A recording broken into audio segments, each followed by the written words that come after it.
The Galactic Council chamber had never witnessed such chaos. Ambassador Zixithera of the Valerian hegemony slammed 3 of her 4 fists on the crystalline negotiation table, her chitinous exoskeleton gleaming under the artificial lights. Across from her, Trade Prince Moloth's tentacles writhed in barely contained fury, his bioluminescent patches flashing angry crimson sequences. "Your species violated the Kepler Accords," Zixithera screeched, her translator struggling to convey the full venom in her voice. The mining rights to Zirion 7 belong to the hegemony. The Cephalopod Consortium discovered those asteroids first. Moloth's response was a symphony of clicks and whistles that made the other delegates wince. "Your scouts were nowhere near that system." Mediator Quintel, a graceful being of pure energy contained within a shimmering force field, flickered with distress. For 3 standard cycles, the negotiations had deteriorated. What began as a minor trade dispute had escalated into a potential system war. The Valerians had mobilized their battle fleets. The cephalopods had activated their deep space weapon platforms. 12 other species had chosen sides. "Perhaps we should adjourn," Quintel began. "No!" Both ambassadors shouted simultaneously, their universal translators creating an ear-splitting harmony of rage. It was then that the chamber doors hissed open, and Ambassador Sarah Chen walked in. The effect was immediate. Conversation stopped mid-sentence. Several delegates instinctively moved away from their tables. The Etherian representative actually phased partially out of reality, a sure sign of extreme anxiety. Chen was unremarkable by human standards. Average height, black hair pulled back in a practical bun, wearing the simple gray diplomatic uniform of the Terran Federation. But to the assembled aliens she represented something terrifying. A Deathworlder, a member of the species that had emerged from a planet so hostile that it had forged creatures capable of thriving in environments that would kill most galactic life forms within minutes.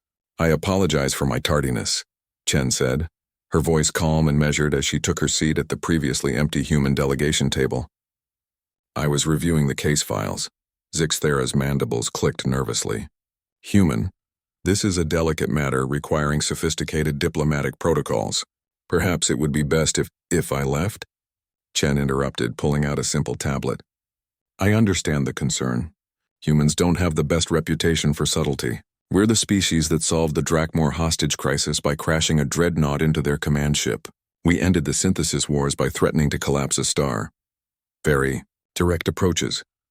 The tension in the room ratcheted up several notches. Even Quintel's energy field seemed to dim. "However," Chen continued, "I've spent the last 6 hours reviewing your dispute, and frankly you're both being idiots." The silence that followed was deafening. Moloth's tentacles went rigid. "Excuse me?" Zirion 7's asteroid belt contains approximately 2.7 trillion tons of rare earth metals. The current market value is roughly 890 billion galactic credits. Chen's fingers danced across her tablet. "Your fleets are positioned for war. Conservative estimates put the cost of this conflict at 1.2 trillion credits for the hegemony, 980 billion for the consortium. And that's before we factor in civilian casualties, infrastructure damage, and the inevitable economic sanctions." She looked up from her tablet, her brown eyes calm. "You're preparing to spend more money than the prize is worth just to prove who's right." Zixithera's exoskeleton rattled, the Valerian equivalent of nervous laughter. "Surely you don't suggest we simply divide the resources?" "Why not?" The question hung in the air like a toxic cloud. Because the Kepler Accords clearly state," Moloth began. "The Kepler Accords were written 847 years ago by species who couldn't conceive of joint mining operations," Chen said. "They assumed every resource discovery would be claimed by a single entity. But Zirion 7 is massive, more than either of your civilizations could exploit alone within a reasonable time frame." She stood up, walking to the chamber's central holographic display. With practiced efficiency, she called up a 3-dimensional map of the asteroid belt. Hegemony mining technology excels at extracting heavy metals from dense cores. Consortium techniques are unmatched for processing rare isotopes from debris fields.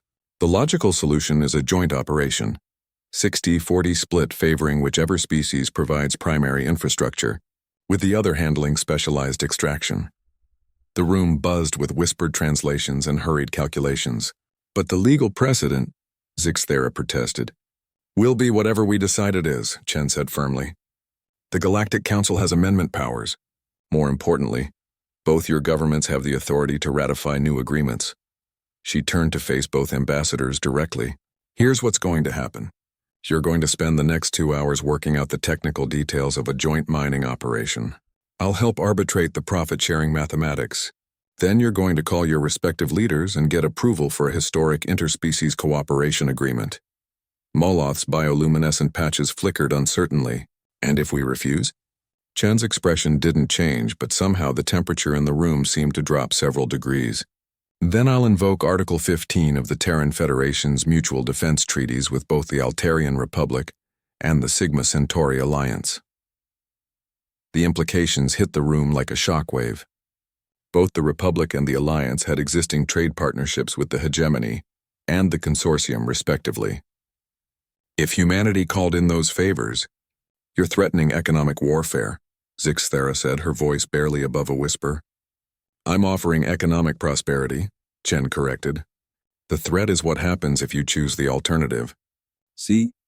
This is what my species learned after millennia of warfare on our death world. Sometimes the most diplomatic solution is making sure everyone understands the consequences of not being diplomatic. She sat back down, pulling up financial projections on her tablet. Shall we begin? I have a 14:30 appointment with the Andromedan Trade Consortium, and I'd prefer not to keep them waiting. They get tentacly when they're upset. For a moment, nobody moved. Then Moloth's tentacles began to relax, and Zixthara's posture shifted from aggressive to merely wary. Very well, the Valerian ambassador said. But we expect full transparency in all calculations. Naturally, Chen replied. And I assume the consortium will want independent verification of all extraction projections? Moloth's response was a series of rapid clicks that the translator rendered as grudging agreement. 3 hours later, the Xerion Accords were signed, the first joint interspecies mining agreement in galactic history.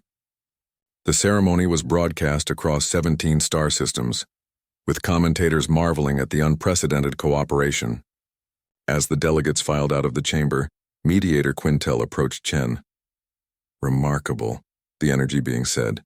In all my cycles of diplomatic service, I've never seen such efficient negotiation. Chen packed up her tablet, smiling slightly. My grandmother always said the best diplomacy happens when everyone leaves the table slightly unhappy, but significantly richer.